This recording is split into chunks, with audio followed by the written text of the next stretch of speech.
ओम शांति। 21 अप्रैल 2022 के ईश्वरीय महावाक्य। पहले एक नज़र मुरली के मुख्य पॉइंट्स पर। बाबा ने कहा, तुम्हारा है रूहानी योग, दुनिया का है जिस्मानी योग। तुम बच्चों को एक जगह बैठ योग नहीं लगाना, चलते फिरते उठते बैठते भी योग लगा रहे। ऐसे भी नहीं कहना चाहिए मुझे योग कराओ, तपस्या में बिठाओ। यह कहना भी रोंग है। ऐसे बच्चों का योग स्थायी नहीं रह सकता। चलते फिरते बुद्धि में यही रहे, अब हम आत्माओं को घर जाना है। अगर खास बैठने की आदत है तो उनका योग सिद्ध हो न सके। देह सहित सबको भूल एक बाप के साथ योग लगाओ, तब तुम्हारा कल्याण होगा और विक्रमाजीत बन जाएंगे। याद से ही बल मिलता है। मन मना भव मध्याजी भव, यह दो वचन जिनसे जीवन मुक्ति मिलती है, सबको सुनाते रहो। इनसे तुम एवर हेल्दी एवर वेल्दी बन जाएंगे। जो शिव बाबा को याद नहीं करते वह योगी नहीं भोगी ठहरे। तुम बच्चों को पोतामेल रखना चाहिए कि सारे दिन में कितना समय बाप और वर्षे को याद किया। योग में रहे तुम कोई भी चीज बनाओ तो कभी खराब नहीं होगी। योग से बड़ी मदद मिलती है, परंतु इस याद में बड़ी तिरकनबाजी है। माया घड़ी घड़ी भुला देती है। और लास्ट में बाबा ने कहा, मेरा बनकर कोई भी उल्टी चलन नहीं चलनी, नहीं तो बुद्धि का ताला बंद हो जाएगा। याद का बड़ा अच्छा अभ्यास चाहिए। तुम सबको यही रास्ता बताओ कि बाप को याद करने से और चक्र को बुद्धि में फिराने से तुम्हारा बेड़ा पार हो जाएगा। और अब सुनते हैं महावाक्यों को विस्तार से। मुरली का सार। मीठे बच्चे, बाप की याद में रहना यह बहुत मीठी मिठाई है जो दूसरों को भी बांटते रहो, अर्थात अल्फ और बे का परिचय देते रहो। प्रश्न, स्थायी याद में रहने की सहज विधि क्या है? उत्तर, स्थायी याद में रहना है तो देह सहित जो भी संबंध है उन सब को भूलो। चलते फिरते उठते बैठते याद में रहने का अभ्यास करो। अगर योग में बैठते लाल बत्ती भी याद आई तो योग टूट जाएगा, स्थायी याद रह नहीं सकेगी। जो कहते कोई खास बैठकर योग कराए, उनका योग भी लग नहीं सकता। गीत, रात के राही थक मत जाना, सुबह की मंजिल दूर नहीं। ओम शांति। अभी यह हुई योग की बात, क्योंकि अभी है रात। रात कहा जाता है कलयुग को, दिन कहा जाता है सतयुग को। तुम अभी कलयुग रूपी रात से सतयुगी दिन में जाते हो, इसलिए रात को भूल दिन को याद करो। नरक से बुद्धि को हटाना है। बुद्धि कहती है बरोबर यह नरक है, और किसी की बुद्धि नहीं कहती। बुद्धि है आत्मा में। आत्मा अब जान गई है कि बाबा आया है रात से दिन में ले जाने। बाप कहते हैं, हे आत्माएं, तुमको जाना है स्वर्ग में, परंतु पहले शांति धाम में जाकर फिर स्वर्ग में आना है। गोया तुम योगी हो, पहले घर के पीछे राजधानी के। अब मृत्यु लोक अर्थात रात पूरी होनी है, अब जाना है दिन में। इसको ईश्वरीय योग कहा जाता है। ईश्वर निराकार हमको योग सिखलाते हैं अथवा हम आत्माओं की सगाई कराते हैं। यह है रूहानी योग, वह है जिस्मानी। तुम बच्चों को एक जगह बैठ योग नहीं लगाना है। वह तो मनुष्य जैसे खुद बैठते हैं वैसे सबको बैठक सिखाते हैं। यहाँ तुमको बैठक नहीं सिखाई जाती है। हाँ, सभा में कायदे सिर बैठना है। बाकी योग में तो कैसे भी बैठे चलते फिरते सोते भी लग सकता है। आर्टिस्ट योग में रह चित्र बना सकते हैं। शिव बाबा जिनसे योग लगाते हैं उनका चित्र बनाते हैं। जानते हैं यह हमारा बाबा निराकारी दुनिया परम धाम में रहते हैं। हम भी वहाँ के रहवासी हैं। हम आत्माओं को जाना है, यह बुद्धि में चलते फिरते रहना चाहिए। ऐसे नहीं कि मुझे तपस्या में बिठाओ, योग कराओ, यह कहना भी रॉन्ग है। बुद्धू ऐसे कहेंगे। बच्चे लौकिक बाप को खास बैठकर याद करते हैं क्या? बाबा बाबा करते ही रहते हैं, कभी भूलते ही नहीं हैं। छोटे बच्चे और ही जास्ती याद करते हैं, मुख चलता ही रहता है। यहाँ पारलौकिक बाप क्यों भूल जाता है? बुद्धि योग क्यों टूट पड़ता है? मुख से बाबा बाबा कहना भी नहीं है।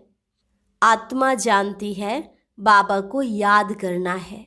अगर खास बैठने की आदत है तो योग सिद्ध हो न सके। यह ईश्वरीय योग तुमको स्वयं ईश्वर सिखला रहे हैं। योगेश्वर कहते हो ना? तुमको ईश्वर ने योग सिखाया है कि मुझ बाप को याद करो। ऐसे नहीं जब मुझे दीदी योग में बिठाती है तो मजा आता है। उनका योग कब स्थायी नहीं रह सकेगा। समझो हार्ट फेल की तकलीफ हो जाती है तो उस समय कोई योग में बिठाएगा क्या? यह तो बुद्धि से याद करना है। मनुष्य जो भी योग सिखलाते हैं वह है रॉन्ग। योगी कोई भी इस दुनिया में है नहीं। यूँ तो किसको भी याद करो तो वह भी योग हुआ। आम अच्छा लगता है तो उनसे योग लग जाता है। लाल बत्ती अच्छी लगती है तो वह याद आएगी तो उनसे भी योग हुआ। परंतु यहाँ तो देह सहित देह के जो भी संबंध है उन सबको भूल मुझ एक के साथ योग लगाओ, तब तुम्हारा कल्याण होगा और तुम विक्रमाजीत बन जाएंगे। बाप ही आकर सदगति का रास्ता बताते हैं। बाप के बिगर कोई भी सदगति दे ना सके। बाकी सब हैं दुर्गति का रास्ता बताने वाले। स्वर्ग कहा जाता है सदगति को और मुक्ति धाम जहाँ हम आत्माएं रहती हैं वह है घर। इस समय सभी को दुर्गति में पहुंचाने वाली है मनुष्य मत। निराकार बाप आकर सदगति देते हैं। फिर आधा कल्प हम सदगति में रहते हैं। वहाँ भगवान से मिलने व मुक्ति जीवन मुक्ति पाने लिए दर दर भटकते नहीं हैं। जब रावण राज्य शुरू होता है तब दर दर ढूंढना शुरू करते हैं, क्योंकि हम गिरने लग पड़ते हैं। भक्ति को भी शुरू होना ही है। तुम जानते हो अभी हम शरीर को छोड़ फिर शिवालय में जाएंगे। सतयुग है बेहद का शिवालय, इस समय है वैशाल्य। यह बातें याद करनी पड़ती हैं। शिव बाबा को याद नहीं करेंगे तो वो योगी नहीं भोगी ठहरा। तुम किसको सुनने के लिए कहते हो तो कहते हैं हम 2 वचन सुनेंगे। अब 2 वचन तो बहुत नामी ग्रामी हैं। मन मना भव मध्य जी भव। मुझे याद करो और वर्षे को याद करो। इन 2 वचनों से ही जीवन मुक्ति मिलती है। बाप कहते हैं मुझे याद करो तो निरोगी बनेंगे और चक्र को याद करेंगे तो धनवान बनेंगे। 2 वचन से तुम एवर हेल्दी एवर वेल्दी बन जाते हो। अगर राइट बात है तो उस पर चलना पड़े, नहीं तो समझते हैं बुद्धू है। अल्फ और बे यह हैं 2 वचन। अल्फ अल्लाह, बे हुई रचना। बाबा है अल्फ, बे है बादशाही।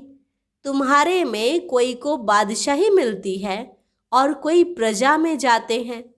तुम बच्चों को पोता मेल रखना चाहिए कि सारे दिन में कितना समय बाप और वर्षे को याद किया। यह श्रीमत बाप ही देते हैं। आत्माओं को बाप सिखलाते हैं। मनुष्य धन के लिए कितना माथा मारते हैं। धन तो ब्रह्मा के पास बहुत था, जब देखा कि अल्फ से बादशाही मिलती है तो धन क्या करेंगे, क्यों न सब कुछ अल्फ के हवाले कर बादशाही लेवे। बाबा ने इस पर एक गीत भी बनाया, अल्फ को अल्लाह मिला, बे को मिली बादशाही। उसी समय बुद्धि में आया, हमको तो विष्णु चतुर्भुज बनना है, हम इस धन का क्या करेंगे। बस बाबा ने बुद्धि का ताला खोल दिया। यह साकार बाबा तो धन कमाने में बिजी था। जब राजाई मिलती है तो गदाई का काम क्यों करे। फिर बाबा भूखा तो नहीं मरा। बाबा के पास जो आते हैं उनकी बहुत अच्छी पालना होती है। घर में भूख मरते होंगे, यहाँ तो जो श्रीमत पर चलते हैं उनको बाबा भी बहुत अच्छी मदद करते हैं। बाबा कहते हैं, सबको रास्ता बताओ कि बेहद के बाप को याद करो और चक्र की नॉलेज को याद करो तो तुम्हारा बेड़ा पार हो जाएगा। खिवैया आया है बेड़ा पार करने, तब तो गाते हैं पतित पावन खिवैया। परंतु याद किसको करना है यह किसको भी मालूम नहीं, क्योंकि सर्वव्यापी कह दिया है। एक ही शिव के चित्र को कहते हैं भगवान। फिर लक्ष्मी नारायण या ब्रह्मा विष्णु शंकर को भगवान क्यों कहते हैं। अगर सभी बाप बन जाए तो वर्षा कौन देगा। सर्वव्यापी कहने से तो न देने वाला रहा न लेने वाला रहा।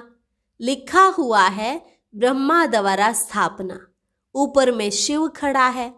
शिव बाबा ब्रह्मा द्वारा देवता बनाते हैं तो ब्रह्मा भी देवता बनेंगे। यह काम एक बाप का ही है, उनकी ही महिमा है एक ओंकार। अकाल मूर्त आत्मा अकाल मूर्त होती है, उनको काल नहीं खाता, तो बाप भी अकाल मूर्त है। शरीर तो सबके खत्म हो जाते हैं, आत्मा को कभी काल खाता नहीं है। वहाँ अकाले मृत्यु कब होता नहीं है। समझते हैं हमको एक शरीर छोड़ दूसरा लेना है। स्वर्ग में है तो जरूर पुनर्जन्म भी स्वर्ग में ही होगा। यहाँ तो सब नर्कवासी हैं। कहते हैं फलाना स्वर्ग पधारा तो जरूर पहले नर्क में था। इतनी सहज बात भी समझते नहीं हैं, सन्यासी भी नहीं जानते हैं। वो तो ज्योति ज्योत समाया कह देते हैं। भारतवासी भगत भगवान को याद करते हैं। गृहस्थी भगत है, क्योंकि भक्ति प्रवृत्ति मार्ग वालों के लिए होती है। वह तो है तत्व ज्ञानी, समझते हैं हम तत्व से योग लगाकर लीन हो जाएंगे। वह तो आत्मा को भी विनाशी मानते हैं। सत्य कब बोल नहीं सकते। सत्य है एक परमात्मा। तुमको अभी सत्य का संग है तो बाकी सब झूठ हुए। कलयुग में सत्य बोलने वाला कोई मनुष्य होता ही नहीं। रचयिता और रचना के बारे में कोई भी सत्य नहीं बोलता।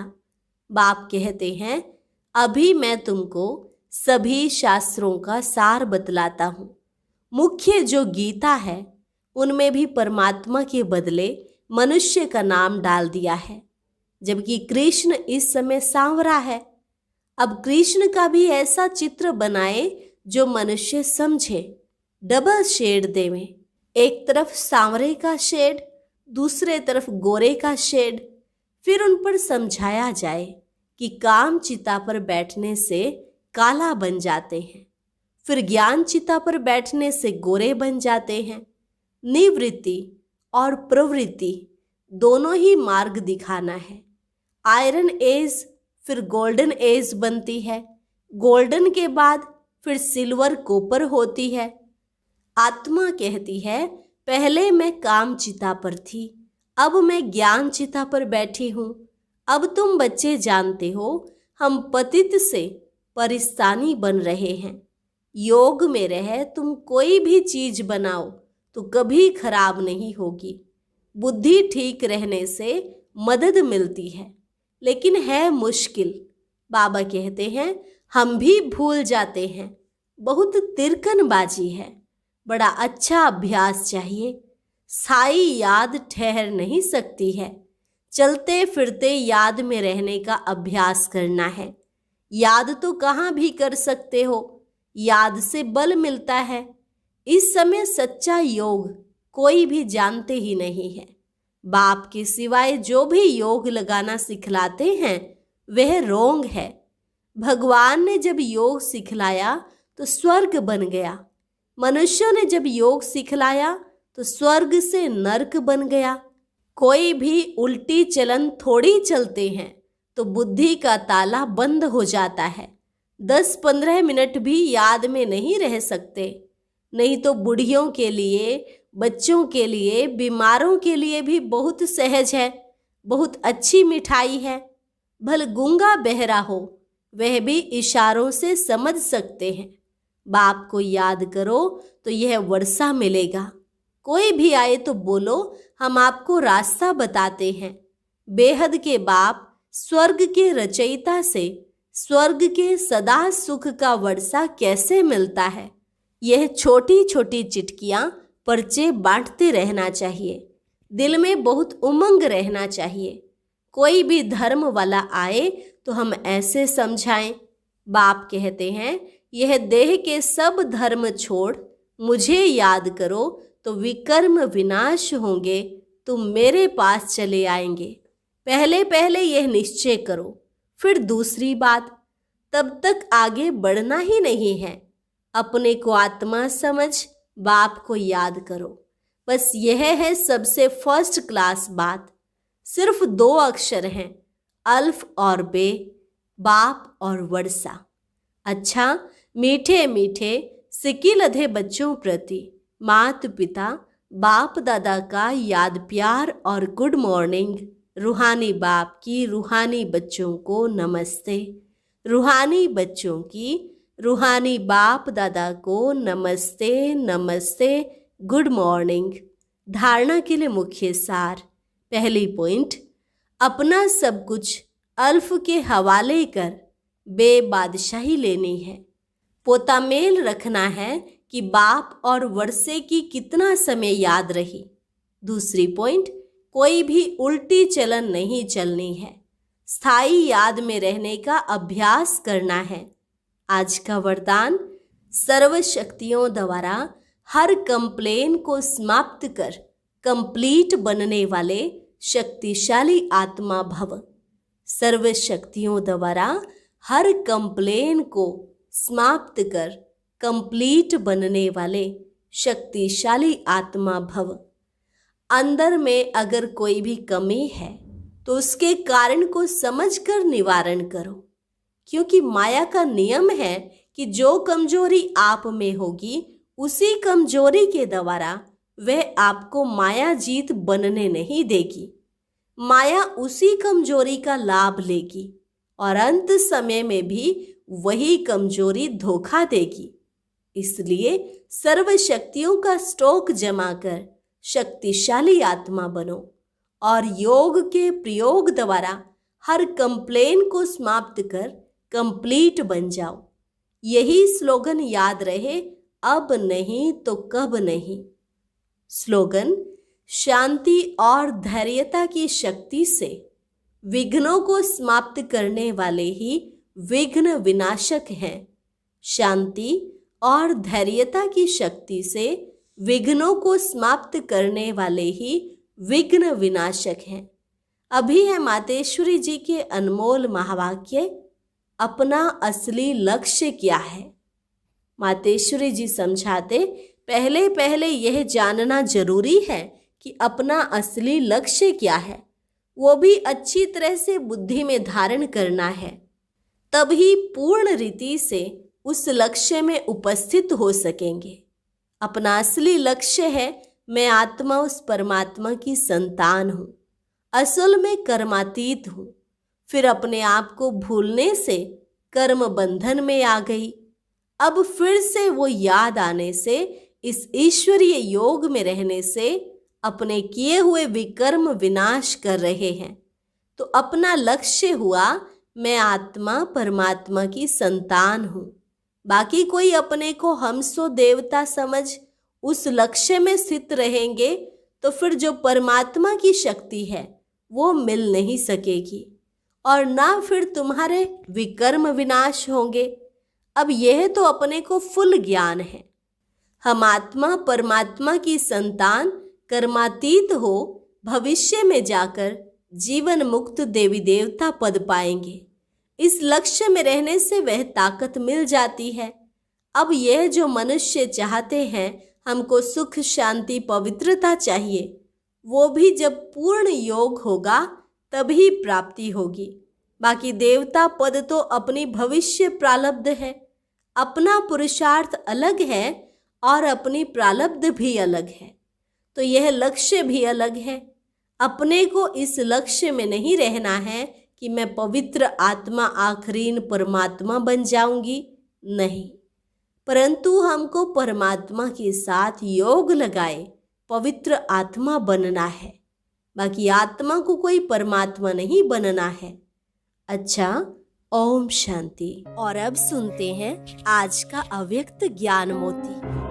ये एक बहुत संस्कारितापूर्ण वीडियो है, जरूर देखें, कोई भी मिस ना करे।